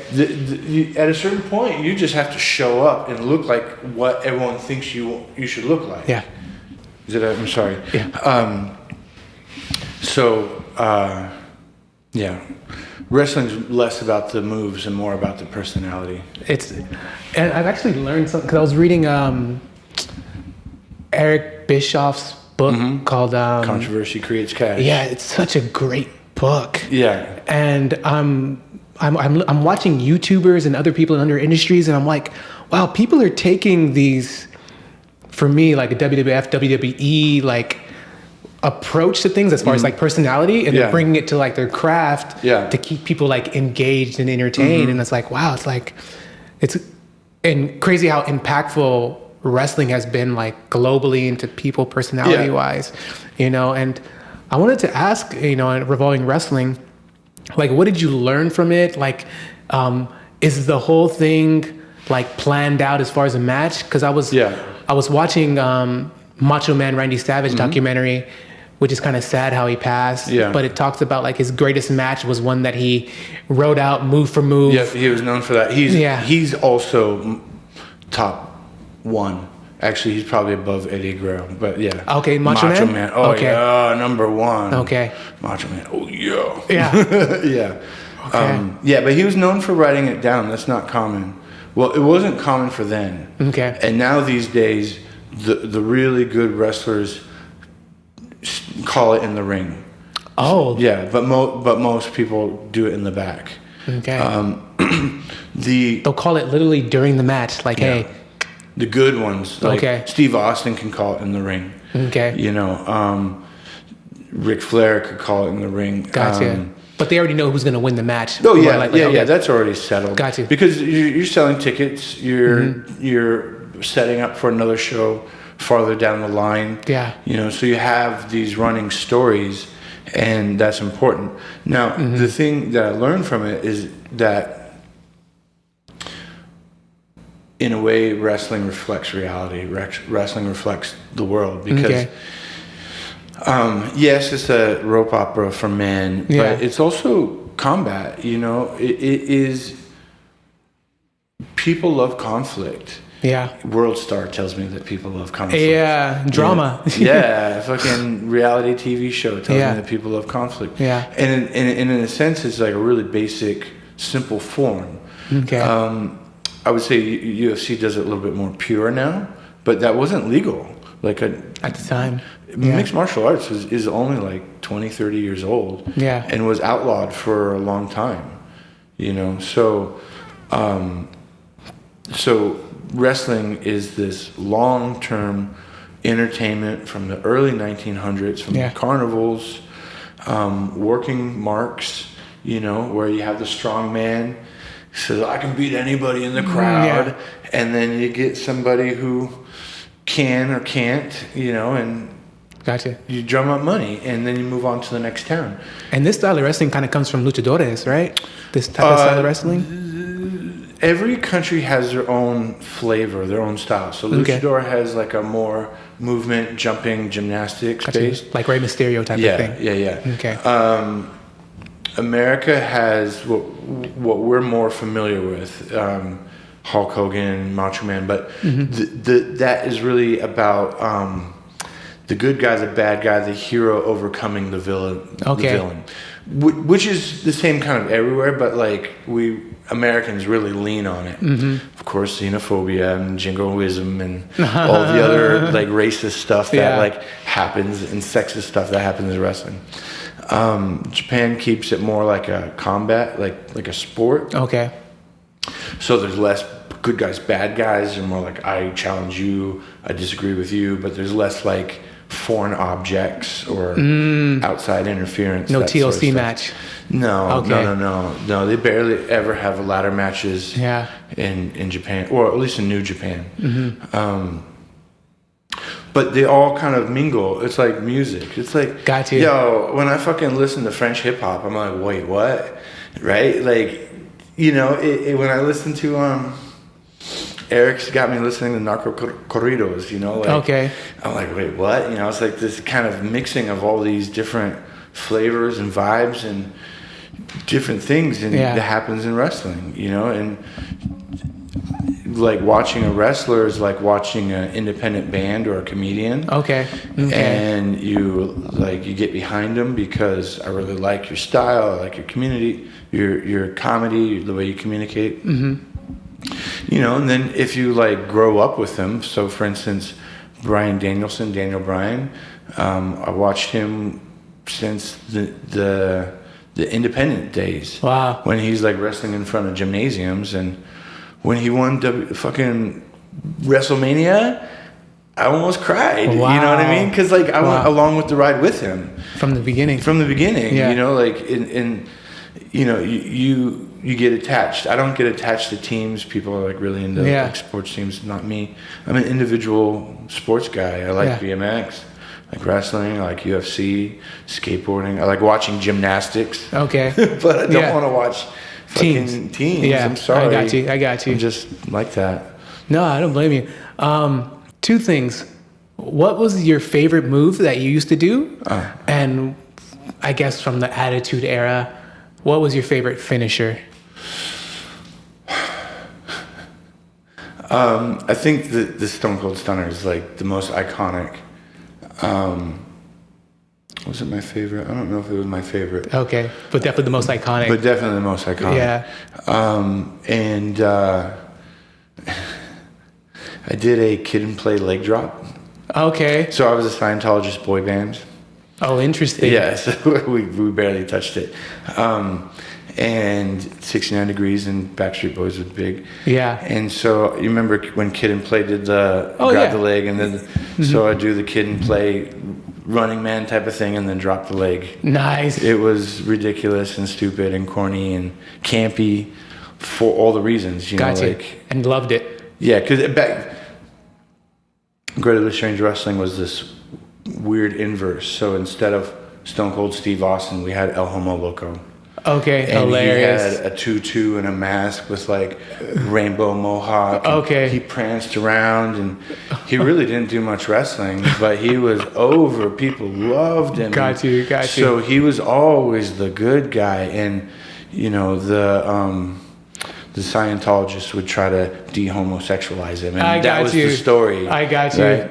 So you guys were you were the heel basically. I was the bad guy. Yeah, you have to do the Kid and Play leg drop. You know, like there's like maximum heat. Oh man. Yeah. Oh wow. Is that with Booker T? 5 times. No, Harlem Heat. Ah, okay. Yeah. Okay. So what I wanted to currently know is, like, you know, I know you've got so many things going on. You know, you have 3 schools that you work at, and you have this gallery, which I want to thank you, by the way, for opening this up and making it for the community. And thank you for everybody who came participate. Yeah, thank you guys all. What current projects are you currently working on right now? What am I working on now? Yeah. I'm working on a monograph. I'm going to hopefully have that ready by August-ish. What's a monograph for people who might not know? So it's like it's a book just about me. Okay. You know, so it's my pictures. Get the hair flip with it. Yeah, the hair flip. I know who Cher is. You know, I worked. Yeah, we didn't talk about the bars that I worked in.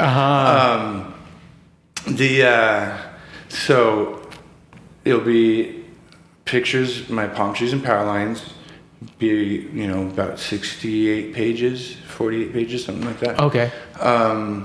So we're going to be using that for promotion. What else? That's the big one. I've been tinkering on some stuff, doing some more caffeinol stuff, making like with a pinhole camera that I can develop. Okay.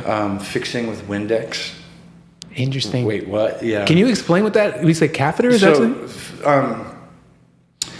The standard photographic fixing process is used with hyposulfite of soda. Okay. But ammonia can be used to fix photographs too. Okay. And Windex has ammonia. So this past 2 weeks, I was like, I wonder if I can fix with Windex. Okay. Because I'm trying to use my waist more, and I'm also kind of a fidgety artist. I just kind of, if I'm awake, I want to be making something. Okay.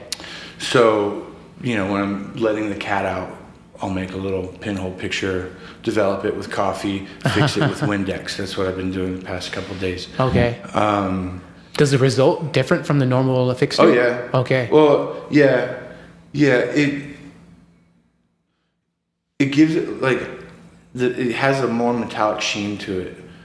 I can't get into the science of it. Okay, no worries, it's a little bit outside of my purview. Yeah. I've been doing large formats of my palm trees and power lines. I do other work, but I also continue to feed that. I call it the branded work. Okay. Because as much as an artist, I hate saying this, people want to know you for one thing, right? It's easier to be known for one thing. That's why if you do a lot of things, people are like, I don't know what to like or think about you. They don't know what to grab onto. Yeah, I'm not a big fan of that, because I'm an artist, and I think that creativity is about exploring, and each mistake leads to a success, right? Mm-hmm. So, and I think that once you get caught in a perpetual rut, then you kind of kill the joy of the art of making, Okay. And it's not that I don't get joy. I still get joy from making the palm trees and power lines. Yeah. But sometimes I have to step over and do the melting cameras. I've been working on some knot-based pictures that are really colorful and. Like knots, like tying into a knot type of thing? Yeah. Wow. So I use this program that in an incorrect way. It's a scanner program, but I'm using it to take pictures. So it takes the pictures all weird. Okay. And then I print those pictures, and they're really contrasty and colorful. And then I use embroidery floss to create French knots throughout the picture as if it were pixels. So I'm working on that. Those take forever. Gotcha. Ever. A lot of wrestling. I watch a lot of wrestling and horror movies making those things. Why you do it? You're a horror fan? Oh, yeah. Oh, no. Yeah. Okay. So if you had to pick a top genre, it would definitely be horror?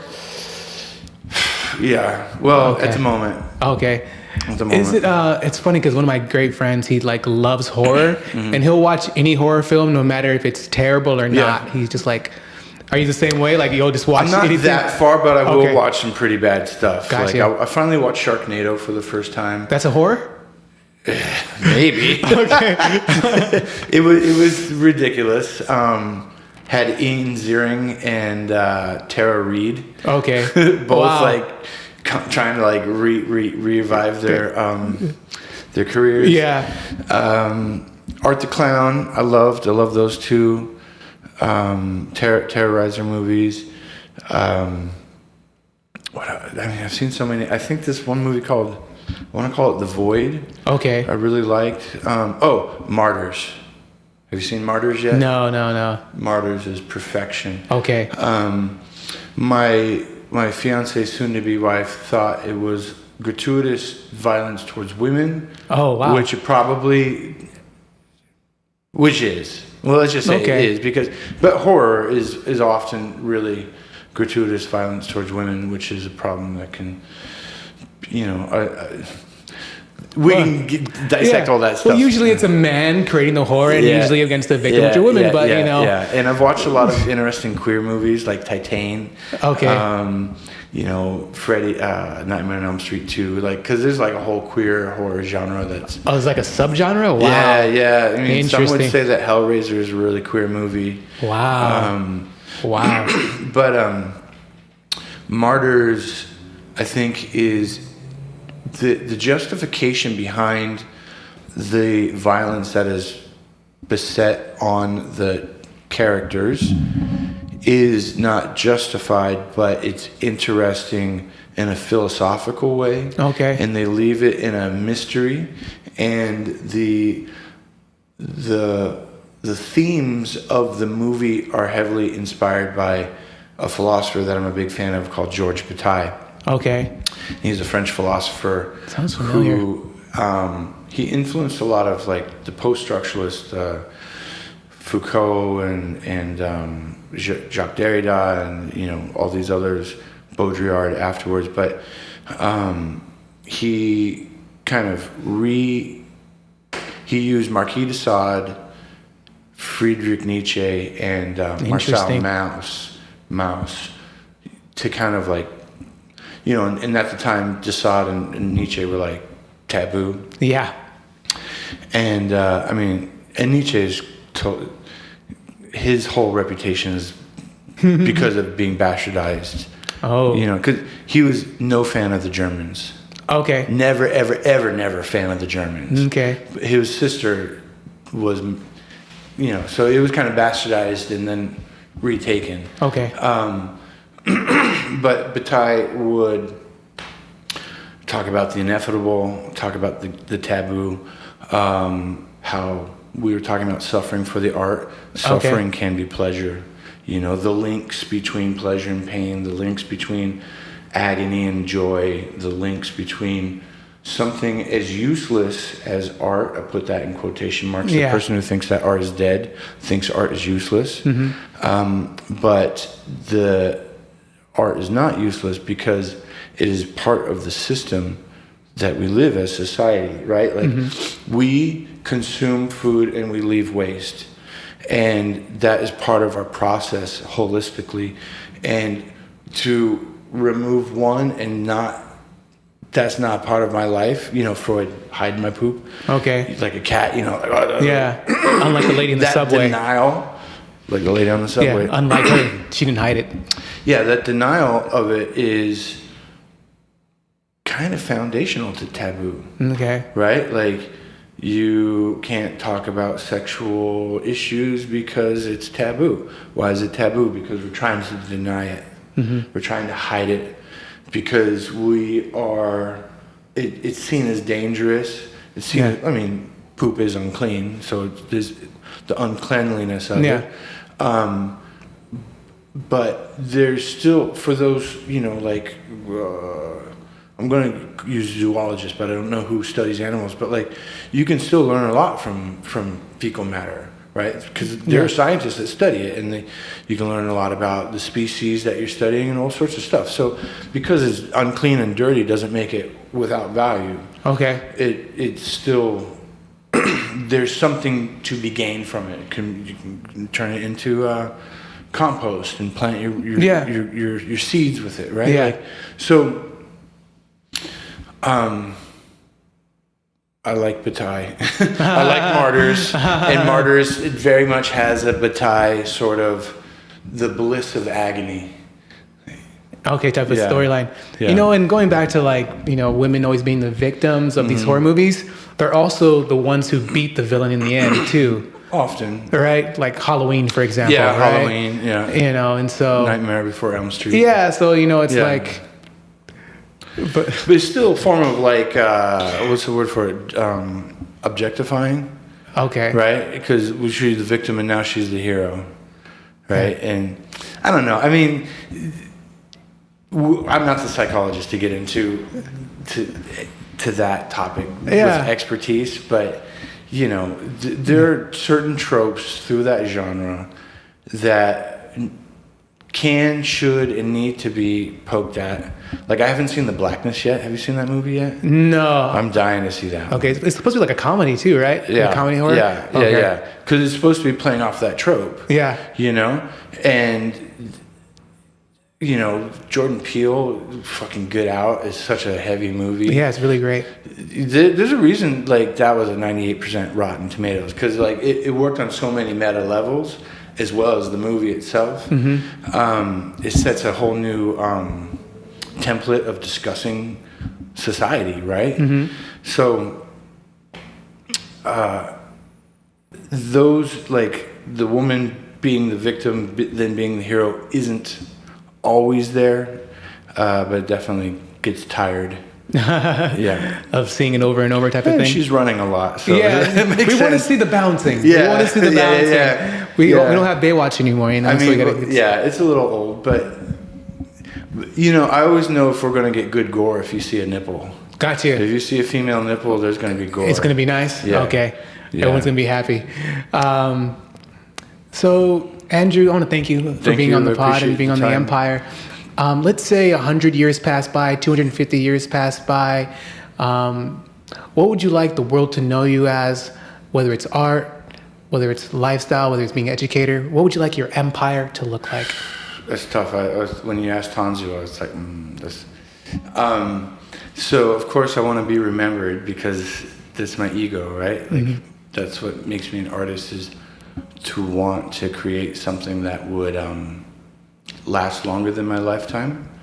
I hope that in my lifetime I'm able to create positivity and use my whatever skills / rebel, anarchism, absurdity, personality for good,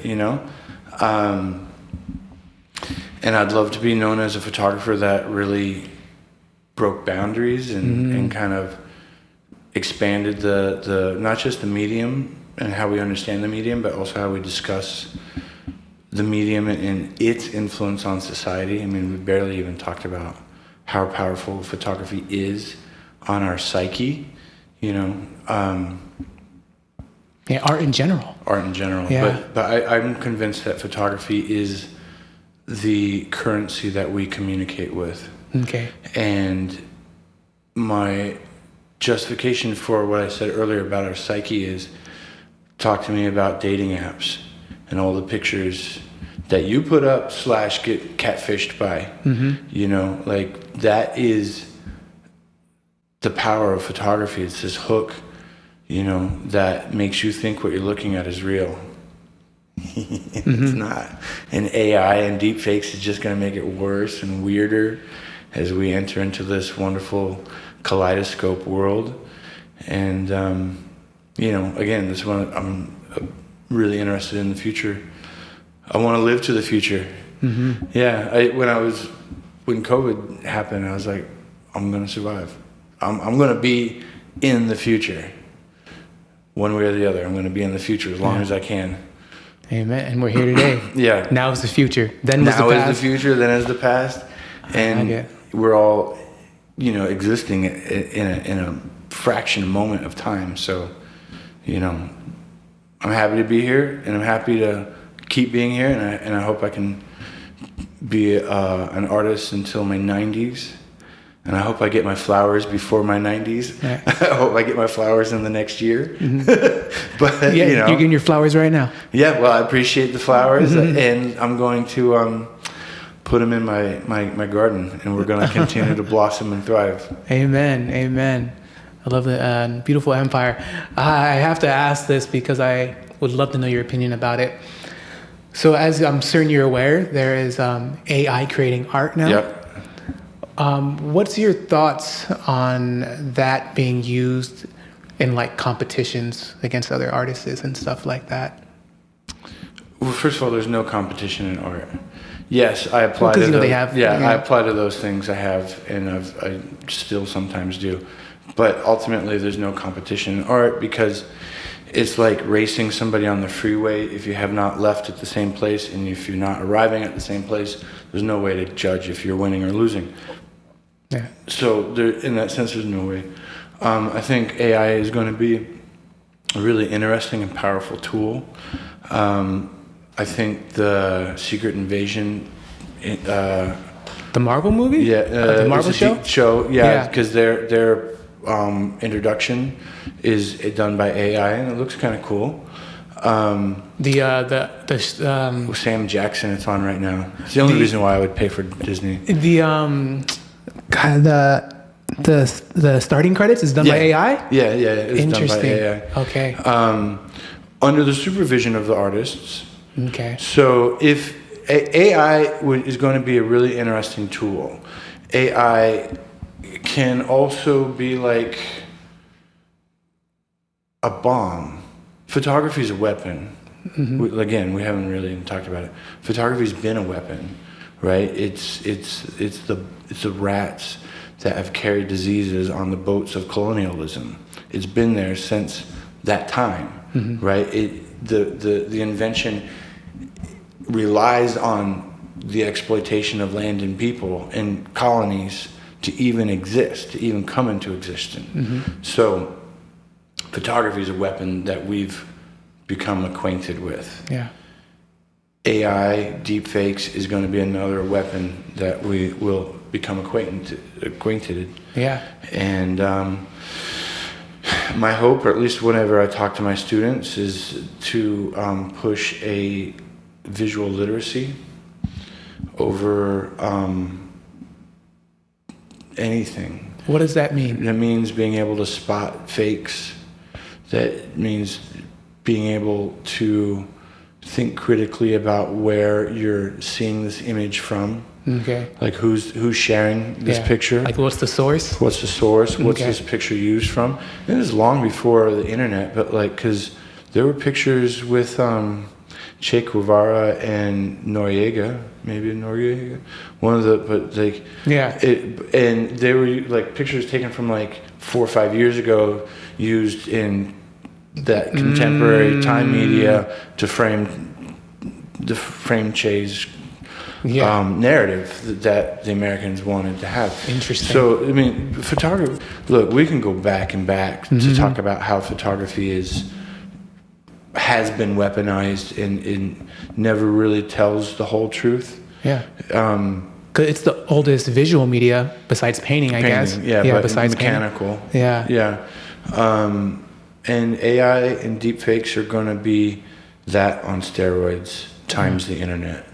So, on the internet, yeah. So it's going to be a fascinating, horrible ride. Yeah. My opinion about the AI art is like, I think it's fine. My whole thing is I just think we should be warned up front. Like, okay, this wasn't created by a person. This was created by AI. Yeah. So that way it's not like, because I feel like if you don't tell us, you're like deceptive. It's deceptive. That AI rapper that just came up like last year?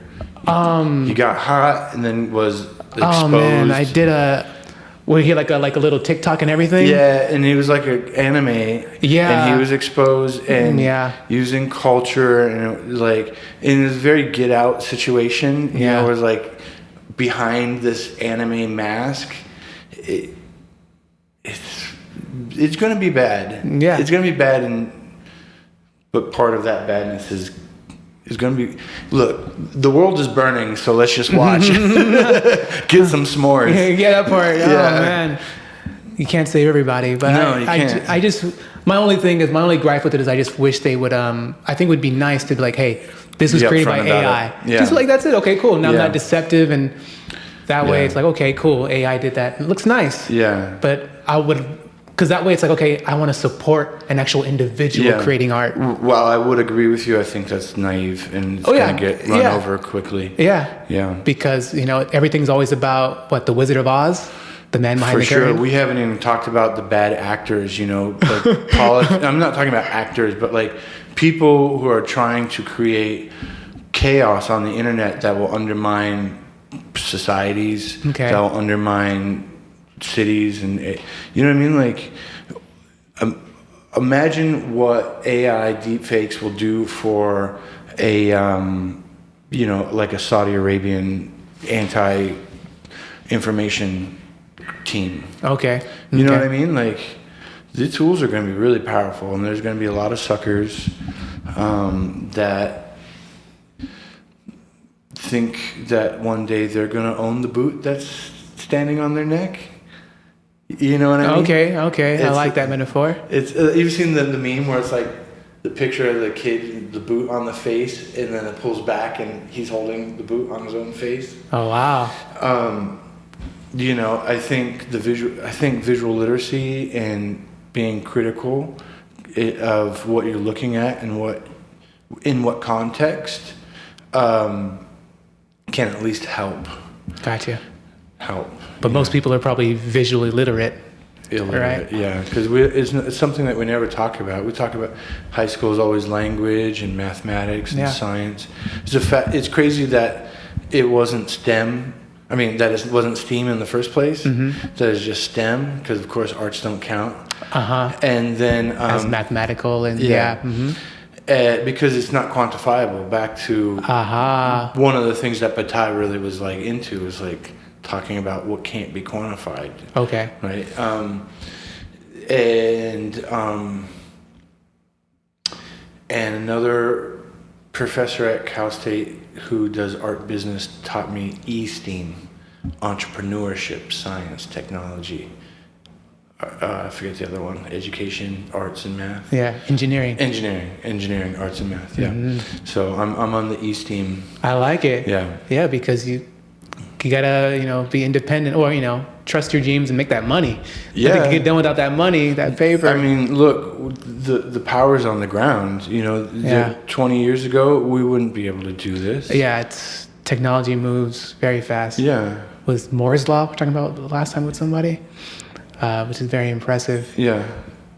Andrew, it's a pleasure. Thank you so much for being on the told pod. you I had a reputation for going long. No, maybe we can come back and do a part 2 and get a little bit deeper. I love chatting. I told you I just need a microphone. Hey, we could just keep going. I think we had a great time today. Can you please tell everybody, Andrew, how they can find you, contact you, maybe purchase your work, support you? Can you just please let everybody know? So once again, everybody, thank you for your time, for listening, and thank you, Antonio, for allowing me on. My Instagram, first of all, my website is andrewkthompson.art, andrewkthompson.com, .org, I got them all, .net. Andrew_K_Thompson at Instagram. And I've got Melting Cameras Instagram as well as a Melting Cameras TikTok, but I haven't really been posting on Melting Cameras TikTok. But any one of those social media stuffs, you will find my links, how to join my email, how to find my store and buy my artwork. You can also reach out to me. I'm happy to work with you, but I also have a store in my link in the bio. Awesome. And Andrew, can you just spell out your name just so people can make sure they get it the right way? THOMPSON, silent H, silent P. Yeah. And then Andrew is ANDERW. My dyslexia will throw me off sometimes. Everyone's got them. Yeah. And so you guys, there it is. And we'll also have everything in the description. That way you guys can click it and find it. And wasn't it a great episode today? We learned so much about Andrew, learned about some wrestling stuff, learned about, how he was a man in the subway of New York and watching a woman poop, and then not the best. I don't know that that's what I want to be remembered for in the Empire. But it's a story about him while he was in New York. Pursuing a career in photography, and then also working in the bars, and then coming to San Francisco, and then also how he got to the Inland Empire and decided to get his master's at Cal State, and why, the Melting Cameras story about how he wanted to experiment with this art. We learned so much today, and it was really nice, but I want to thank you guys all for listening and watching, however you did. Again, please like the video, subscribe if you don't already, follow, share it. If you want to support, we really appreciate, we're doing some intense work out here. You can do our CashApp, which is $THEE Empire Podcast. And other than that, we'll catch you guys in the next one. All right? All right, brother. Peace. I say it's my duty. Yeah. Is it